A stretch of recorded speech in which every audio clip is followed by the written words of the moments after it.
У нас не столько специалистов, столько и так далее, особенно люди творческих профессий, они должны иметь право и быть депутатами, и совмещать какие-то...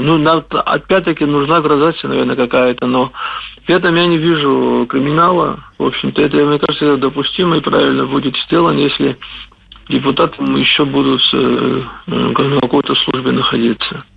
В качественном смысле, как это может помочь? Как вы считаете? Я думаю, что чисто психологически для служащего человека, когда он еще ответственность несет как служащий, как чиновник или же еще в другом ипостаси, а потом принимает закон, это, мне кажется, чувство ответственности, вообще более серьезный подход, может быть, будет и к своей должности, и к своему депутатству.